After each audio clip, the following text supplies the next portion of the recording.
안식일 환영 예배에 참석하신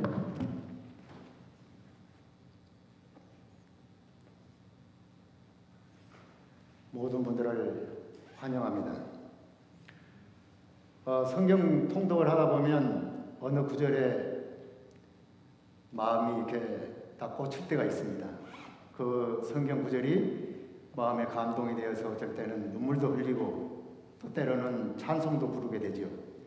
그런데 오늘 제가 같이 말씀을 나눌 말씀은 시편인데요. 시편 46편을 제가 개인적으로 좋아해서 이거를 가지고 말씀을 나누려고 보니까 이게 말씀이 굉장히 유명한 말씀 같아서 짐이 되더라고요. 그래서 진직부터 시작을 했는데 빼고 넣고 고치고 하다 보니까 많이 흩어진 것 같습니다.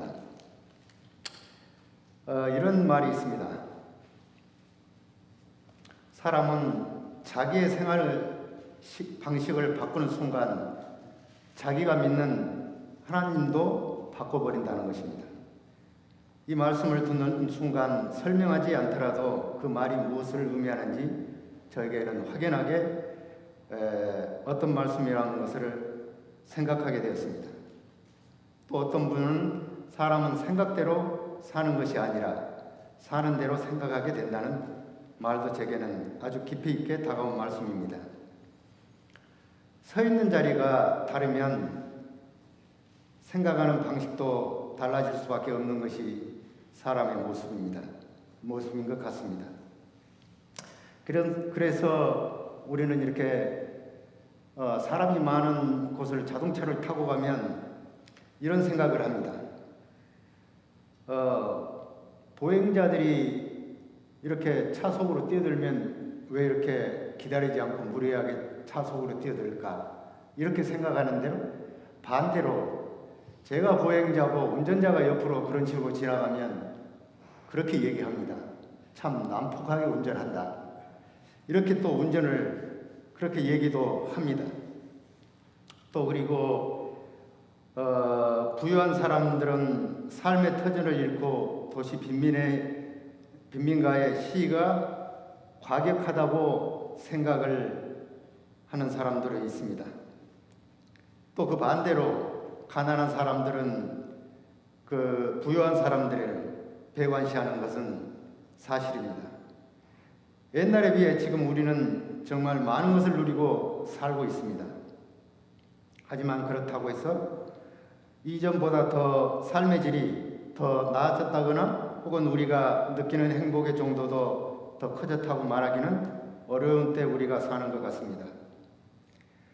물건이 지천으로 넘치며 우리가 감사와 감격이 잊어버리고 있습니다. 물건이 부족할 때는 감사와 감격이 있었지만 물건이 넘치고 나니까 인생에 있어서 감격이었지만 물건이 넘치고 나니까 인생이 정말 있어야 하는 본질적인 가치인 감사와 감격이 사라진 것 같습니다. 또 일용한 양식을 구하지 않아도 먹을 것이 앞에 두고 먹을 것이 많기 때문에 사람들은 그 양식을 앞에 두고 진정한 감사를 드리지 못한 지 오래된 것 같습니다. 그래서 제가 그 종교신문에 보니까 이런 글이 올라와 있더라고요. 그래서 제가 스크랩 해놨다가 이런 해놓은 것이 있습니다. 함께 소개해드리기를 원합니다. 제가 읽어드리겠습니다. 1960년대의 교회 모습을 그린 그리움이라는 글입니다. 내가 예배당 문간방에 살면서 새벽종을 울리던 때가 진짜 하나님을 만나는 시간이었는지 모른다. 특히 추운 겨울날 캄캄한 새벽에 종줄을 잡아당겨 유난히 빛나는 별빛을 바라보는 상쾌한 기분은 지금도 그리워진다. 1960년대만 해도 농촌교회 새벽기도는 소박하고 아름다웠다. 전기불도 없었고 석유 램프 불을 켜놓고 차가운 마룻바닥에 꿇어앉아 조용히 기도했던 기억은 성스럽기까지 하다. 교인들 모두 가난하고 슬픈 사연을 지니고 있었기에 가식 없는 대화를 나눌 수 있었고, 그 중에 6.25 때에 남편을 잃고 외딸 하나 데리고 살던 김아무개 집사님, 찬송가 소리는 가슴이 미어지도록 외절했다. 새벽기도 시간이면 제일 늦게까지 남아서 찬송가 고요한 바다로 찬송가는 그분의 존속곡이 되었다. 마지막 4절은 이 세상 쾌락한 주 뜻을 본받고 내 몸 의지 없을 때 큰 믿음 줍소서 하며 흐느끼는 그분의 모습을 보는 사람들은 숙연하게까지 했다. 가난한 사람들의 행복은 이렇게 욕심이 없는 기도를 할 수 있었기 때문이다. 새벽 기도가 끝나고 모두 돌아가고 아침 햇살이 창문으로 들어와 비칠 때 교회 안을 살펴보면 군데군데 마룻바닥에 눈물 자국이 얼룩져 있었고 그 눈물은 모두 얼어 있었다. 어떤가요? 요즘 우리의 기도하고는 전혀 다른 상황을 얘기하는 것 같습니다. 이것이 1960년대 한국교회 예배당의 모습이었을 거라는 생각을 했습니다. 말씀을 들어보면 초창기 저의 기도에도 힘들고 참 많은 고생과 눈물과 기도로 이루어진 선배님들의 노고가 있었기에 지금 우리들의 교회가 존재한다는 생각을 합니다. 그때만 해도 가진 것이 없지만은 기쁠 때나 슬플 때나 한결같은 마음으로 주님의 뜻을 따라 살겠습니다 했지만 때때로 끈떨어진 연처럼 내 인생이 캄캄하고 적막할 때 그때 하나님 낙심하지 않도록 큰 믿음 주소서 눈물을 흘리며 참을 부리신 그 집사님의 모습을 성스러움이 무엇인지를 우리에게 가르쳐 주는 듯 합니다. 가난하고 고통스럽고 아픔이 있었기에 그분에게는 하나님은 영원한 피난처가 될 수밖에 없었을 것입니다. 우리는 과연 하나님을 우리의 영원한 피난처라고 진정으로 고백하고 살고 있는가 돌이켜봅니다. 시편 46장 1절에는 이렇게 말씀합니다. 하나님은 우리의 피난처시여 힘이시니 환난 중에 만날 큰 도움이시라. 46편의 시인도 평탄한 삶을 살지 않은 것 같습니다. 근심으로 안으로는 근심이요 밖으로는 환난의 끈이 끊이지 않는 한평생을 살아왔겠습니다. 이방에 소란스럽고 떠들고 나라와 나라가 전쟁을 벌이는 그 살벌한 현장에서 그는 살아야 했기 때문입니다. 그는 자기의 인생의 경험에 표현할 마땅한 말을 찾을 길이 없었는지 아주 큰 그림의 언어를 사용하고 있습니다. 여러분도 한번 머릿속에 그려보시기 바랍니다. 땅이 변하고 산이 흔들려 바다 가운데 빠지고 바닷물이 흉포하게 넘칠거리고 그것이 넘쳐 산이 요동하는가? 여러분이 이 느낌을 아시는지요? 저도 어렸을 때부터 좀 파란만장한 삶을 살아가지고 조금 대충 이해를 합니다. 하지만 여기 앉아 계신 분들 중에도 6.25를 겪으신 분도 계실 것입니다. 그때를 생각하면 전쟁한 세대들이 이런 상황에 저절로 더 확실하게 머릿속에 그려질 것 같네요. 하기야 지난 40-50년 전 세월 동안 우리가 살아온 나날만 돌아보아도 시인이 드러내려고 하는 정서를 어느 정도 이해할 수 있을 것 같습니다. 돌아보면 이 기가 막힌 세월을 어떻게 살았나 싶죠. 한편에는 먹고 살기에 애써서 일해야 했고 다른 한편으로는 나라의 민주화를 위해 얼마나 많은 사람들이 피를 흘리고 눈물로 또 얼마나 많은 희생을 당했습니까? 시인이 경험한 것을 우리도 겪고 있습니다. 하지만 여러분, 그렇다고 해서 전쟁을 경험하지 않았다고 해서 우리가 이런 경험을 전혀 없을 것이라는 것은 아닙니다. 지금 어떻습니까? 코로나로 전 세계가 흔들리고 수많은 사람들이 죽고 또 어떤 사람들은 부모 형제가 다 죽고 미국과 중국은 서로 경제적으로 또 정치적으로 전쟁을 치르고 있고 또 북한은 핵이란 무기로 전 세계를 위협하고 요즘은 어떤가요? 미얀마에서는 민주화를 위해 수많은 사람들이 군부와 맞서 싸우며 많은 젊은이들이 죽어가고 있습니다. 이스라엘과 팔레스타인과의 전쟁은 민간인까지 죽고 있는 현 시대는 사람이 사람으로서 존중받지 못하고 또 인종과 문화적 갈등으로 인하여 인간의 가치는 바닥을 치고 테러들은 무서운 행동으로 전 세계를 공격하고 공포로 몰아가고 있습니다. 나라와 나라 사이에 변비에 격차는 나날이 늘어나고 있고 인권은 무참하게 버려짐을 당하는 현 시대에 우리가 부를 수 있는 노래가 되었는지 모릅니다. 6절에는 이렇게 말을 합니다. 이방이 헌화하며 왕국이 동화하였더니 저가 소리를 바라시매 땅이 녹았도다. 저가 땅끝까지 전쟁을 쉬게 하시며 활을 꺾고 창을 끊으며 수레를 불사르는도다. 이 말씀은 여러분은 어떻게 들으십니까?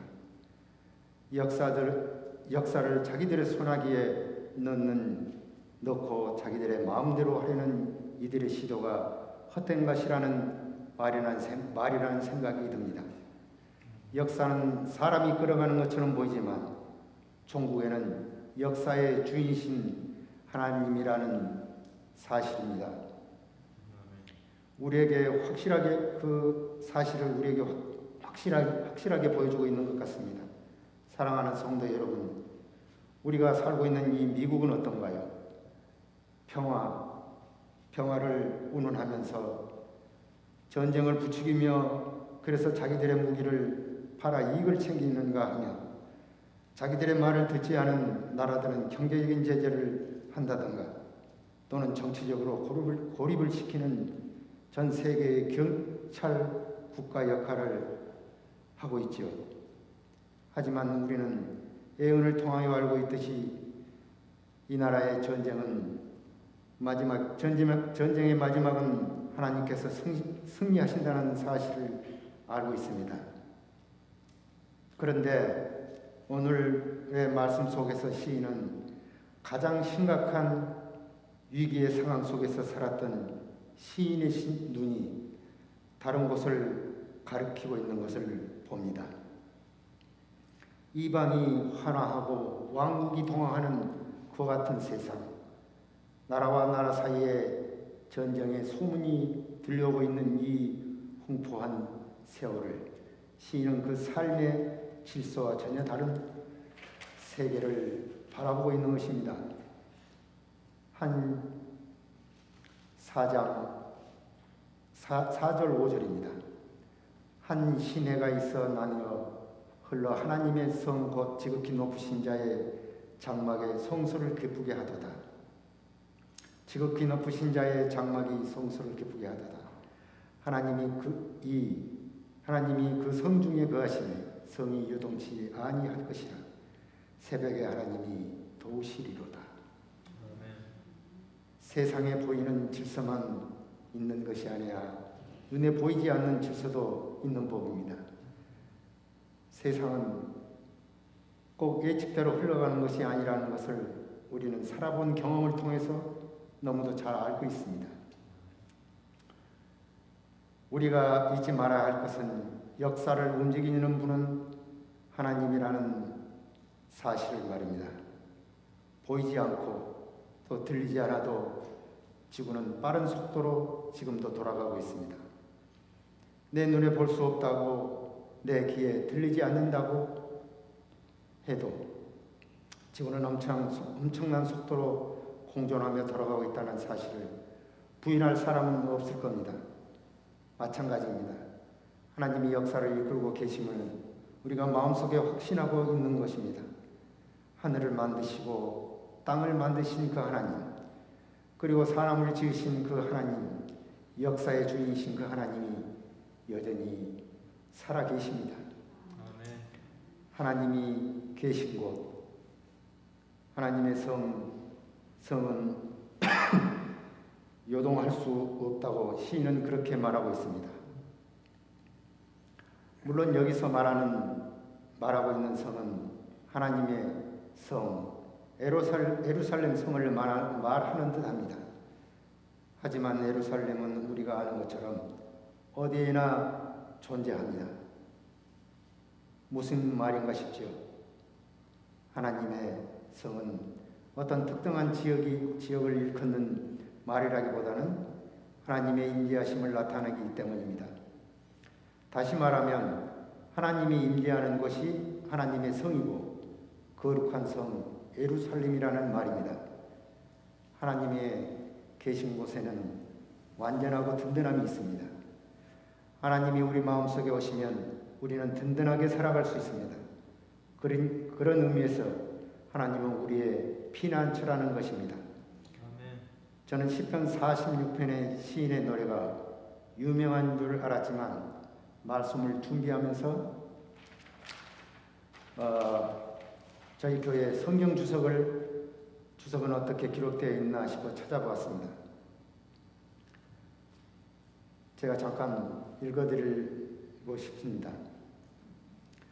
46편은 누토의 시로 불러왔다. 이는 위대한 종교 계획자가 어려움을 닥칠 때마다 이 시를 노래하다가 마침내 의역에서 그가 만든 찬미가 내 주는 강한 성이요의 가사로 삼았기 때문이다. 이 시는 연방이 대격변을 겪는 중에도 하나님의 백성을 안전하다는 것을 노래한 찬송이다. 좀 건너뛰겠습니다. 흉흉하는 바닷물과 요동하는 산, 그리고 찬잔한 시내, 환화하는 열방과 여호와의 말씀으로 녹아버린 땅, 전쟁으로 패어 그리고 잠잠히 열국을 다스리는 하나님이 여호사밧의 시대에 큰 승리를 거둔 후에 이스라엘 백성이 이 찬송을 불렀다. 좀 더 건너뛰겠습니다. 1848년에 혁명 당원들은 파리에서 46편을 노래하였으며 인도에서는 세포의 반란이 일어났을 때 심하게 압박을 받던 영국인들이 이 시를 노래했다. 이 시는 마지막 때 위험이 증가하는 시기에 하나님의 백성이 부르기에 적합한 찬송이다. 그렇게 기록이 되어 있더라고요. 정말 위대한 종교 계획자들이 이 시를 노래로 불렀던 이유는 하나님을 피난처로 확실하게 믿고 그분이 계심을 향해 성을 향해 목숨을 걸었던 이유일 거라는 생각을 했습니다. 성도 여러분, 오늘날은 어떤가요? 하나님을 믿지 않는 사람들도 이구동성으로 말합니다. 세상이 끝나는가 보다. 다 됐다고들 합니다. 이 세상에 일어나는 일들을 볼 때 혹시나 졸고 있는 저희들을 깨우는 하나님의 음성 같은 메시지가 이곳저곳에서 사건, 사고로 전쟁의 소문, 또 끝없이 퍼져가는 질병들이 오늘날 피난처인 하나님을 찾을 수 있도록 호소하는 그분의 음성에 반응하는 저와 여러분들이 되기를 간절히 바랍니다. 다른 방향으로 제가 좀 빠졌는데요. 돌아오겠습니다. 하나님의 피난처는 어떻게 갈 것인가? 그럼 누가 갈 것인가? 여기에 계신 분들은 아시겠지만 옛날에 시골에 사시던 분들은 기억하실 것입니다. 동네마다 정자나무가 동네 가운데 있었습니다. 여름이면 동네 어르신과 꼬마들 할 것 없이 그곳에 모여 앉아 기타 하나 가지면 시간 간 줄 모르고 놀았던 기억이 납니다. 그곳에는 장기판과 파도판 그런 것들이 늘 준비되어 있고 때때로는 지나가는 사람들이 그 나무를 보고 감탄하기도 했습니다. 그곳에 나무는 자기에게 다가오는 사람들을 가리지 않습니다. 착한 사람이든 악한 사람이든 그 품이 참 넉넉했던 것 같습니다. 그 정자나무가 그럴진데 우리 하나님의 품은 어떨까요? 예수님을 통해 우리에게 드러내신 하나님은 세상에 살면서 상처 입은 사람, 지친 사람들, 또 비틀거리는 사람들, 흉악한 죄인들까지도 받아주십니다. 도덕적인 잣대로 사람을 판단하지도 않습니다. 당신께 나오는 사람은 그냥 그저 다 품어주십니다. 그러기에 하나님은 그분들의 피난처도 되십니다. 그래서 그 품에 안긴 사람들은 누구나 변화될 수밖에 없는 것입니다. 무조건적인 사랑은 우리의 마음에 응어리들을 풀어냅니다. 또 하나님의 뜻대로 살지 못한 죄책을 가지고 있는 우리조차도 당신께 나오면 받아주시는 분이 하나님이 심이라는 말씀입니다. 그런데 그 품에 안길 자격이 없음에도 불구하고 그 품이 나를 안아주었다고 느끼는 사람들은 변화될 수밖에 없습니다. 하나님의 무조건적인 사랑으로 우리를 대해 주십니다. 그 사랑을 경험한 사람들은 여전히 옛날 그 사람일 수가 없습니다. 우리가 하나님 품 밖에 살고 있을 때, 우리 마음이 옹색했을 때 우리는 다른 이들에게 상처를 입히곤 했습니다. 받을 것만 셈하다가 가까운 사람들의 마음에 피눈물을 흘리게 할 때가 참 많았던 것 같습니다. 하지만 하나님의 품에 안긴 사람은 너그러운 사람으로 변하게 됩니다. 그리하여 조용히 하나님의 뜻을 구하게 됩니다.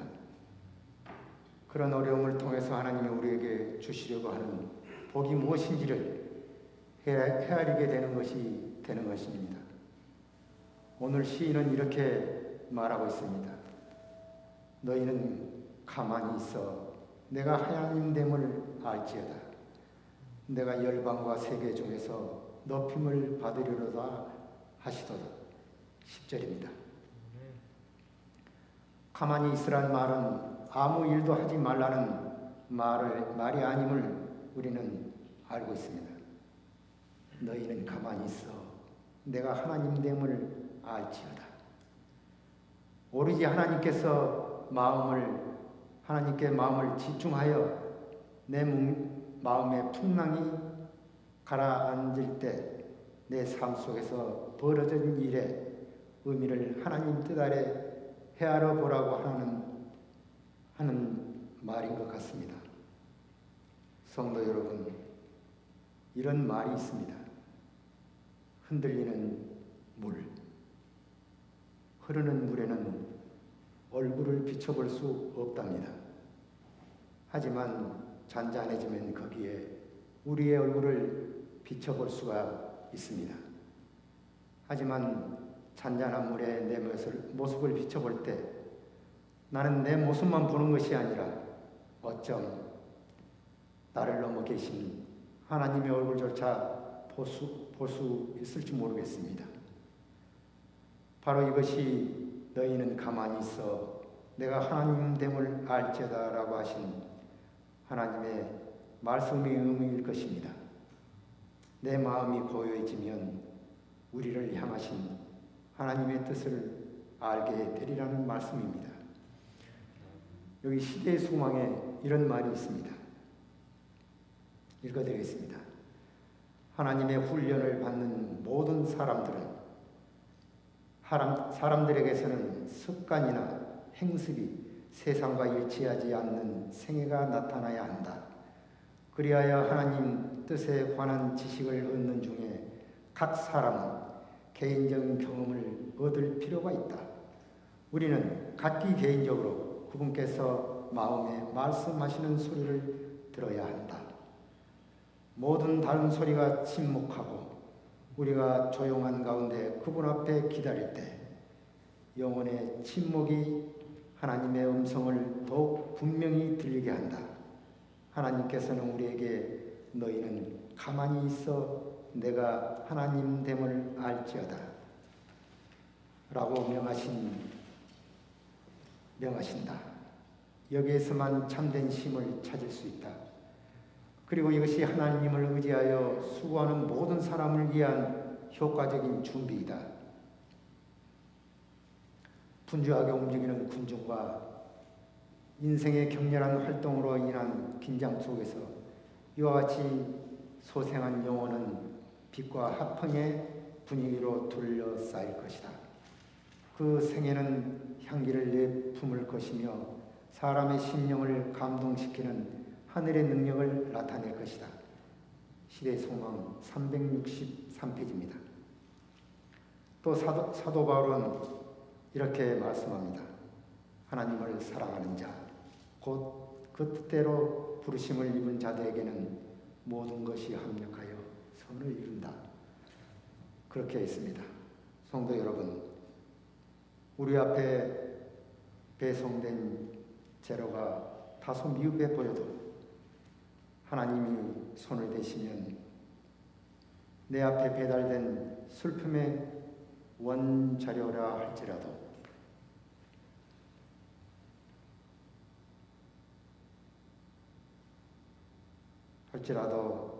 좌절의 재료라 할지라도 하나님이 손을 대시면 우리는 멋진 작품이 될 수 있습니다. 하나님은 내 인생의 고통스러운 재료까지도 가져가시고 인생의 작품을 멋지게 만들어 줄 수도 있는 분입니다. 우리는 그 믿음으로 사는 사람들입니다.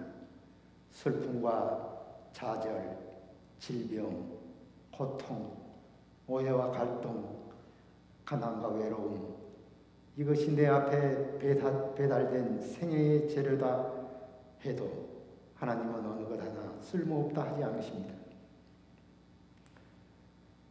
그것 가지고 우리를 멋진 사람으로 바꿔주십니다.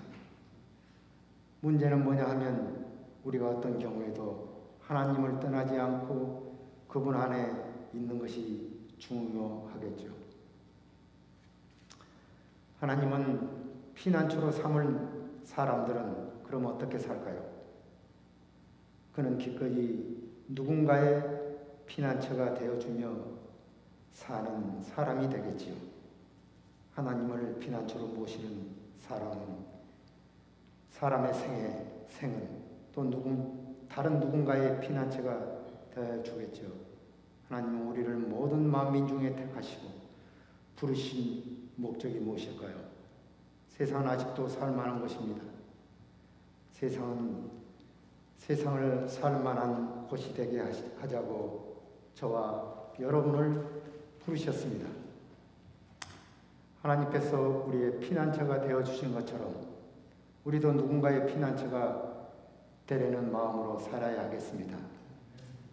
그리고 이 일을 성심껏 감당하고 우리도 세상에서 떠도는 상처 입은 사람들의 피난처가 되기 위해 이곳에 등대를 세워주셨습니다. 이 복음교역자 38페이지에 있는 거 하나 더 읽어드리겠습니다. 주께서는 세상의 비참함과 절망의 깊이를 아시며 또 어떻게 이것을 구제하는지 그 방법을 아신다. 주님께서는 죄와 슬픔과 고통에 억눌려서 흑암 속에 헤매는 사람들이 사방에 있음을 보신다. 그러나 사람들이 가지고 있는 가능성까지 보신다. 그들이 어디까지 높이 올라갈 수 있는지를 아신다.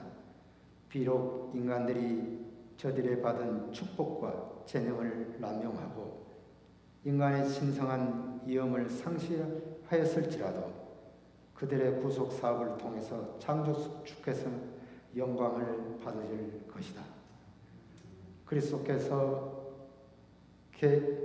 그리고 그리스도께서는 당신을 쫓는 무리들을 위하여 그들이 요구하고 생각하는 이상의 일들을 할 수 있을 것을 보고 기뻐하셨다. 그분은 진리가 성령의 무한한 능력으로 무장될 때에는 악으로 더불어 싸워 이기며 피로 물든 군기가 계산하여 그를 쫓는 무리들을 위하여 휘날릴 것을 아셨다.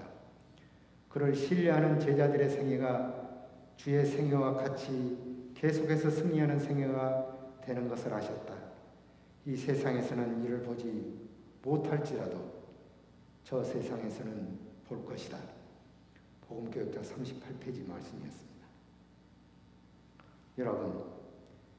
여러분의 삶이 비록 힘겹고 고통스러울지라도 넓은 품으로 우리를 품어 안아주시는 하나님 앞으로 나갑시다. 진정한 피난처는 예수만이 우리의 영원한 피난처이십니다. 그리고 그 품에 안겨 여러분의 마음이 고요해지거든 누군가의 피난처가 되려는 마음으로 살아 세상이 살만한 것임을 사람들에게 삶으로 증언하는 저와 여러분이 되기를 바라면서 오늘 말씀을 마치겠습니다.